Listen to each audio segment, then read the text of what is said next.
Une élection, ce n'est pas une tontine politique. On ne cotise pas pour donner à un, et puis après on dit c'est le tour de l'autre. Rien, quel que soit l'arrangement, et je le dis pour ici, et je le dis aussi pour ailleurs, aucun arrangement interne au RHDP ne peut donner une légitimité à au désistement ou bien à une disqualification du président Laurent Gbagbo. Que cela soit compris et qu'on ne nous pose plus ce problème-là parce que je trouve que c'est de la provocation. C'est comme si on dit, Bayrou n'est plus candidat. Bon, quand Bayrou n'est pas l'autre, De Villepin, qui veut devenir dans la course. Bon, De Villepin, Bayrou, vous avez même plus le même âge.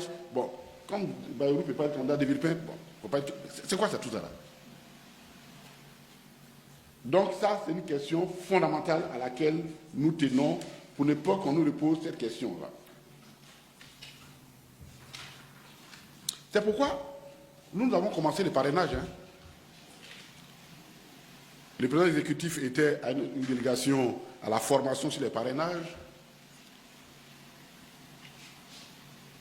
Et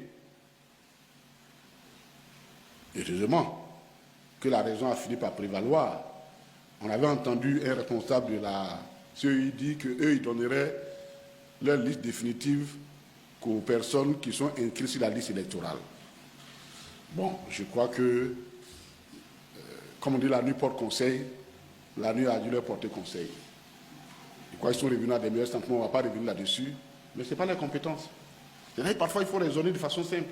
On dit pour être candidat, il faut avoir le parrainage. C'est-à-dire que donc, le parrainage précède la candidature. Mais donc, vous ne pouvez pas d'emblée dire, moi, je ne veux pas que toi tu sois parrain, tu aies des parrains, parce que tu seras pas. Mais toi, tu es qui? La CEI, ce n'est pas ton rôle. Ton rôle, c'est de ramasser toutes les filles, tous les parrainages, toutes les données et aller déposer au Conseil constitutionnel. Et puis, le débat a lieu là-bas. Heureusement, qu'ils sont revenus aux meilleurs sentiments, et c'est tant mieux. C'est dire aussi que notre détermination peut porter des fruits.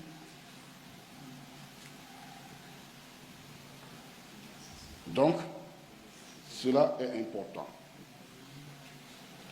C'est dans la même veine qu'on entend des bruits. La Cour africaine des droits de l'homme a fait ceci, la Cour africaine des droits de l'homme a fait cela. Mais nous, on avait déjà oublié cette Cour-là. On l'avait oubliée. Elle a fait ceci, et les officines proches du RHDP commencent à en faire des choux gras, ainsi de suite, ainsi de suite. Mais nous qui sommes demandeurs, la partie demanderesse, on n'a même pas encore reçu l'arrêt de la Cour. Donc on ne sait même pas de quoi la Cour parle, puisqu'on n'a pas encore reçu l'arrêt. Mais que la Cour nous envoie l'arrêt aujourd'hui, qu'elle nous envoie l'arrêt demain, ou qu'elle nous envoie l'arrêt dans 100 ans, en quoi nous, ça nous concerne?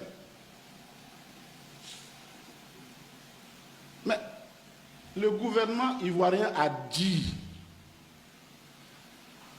depuis 4 ans, bientôt 5 ans, une décision a été prise en septembre,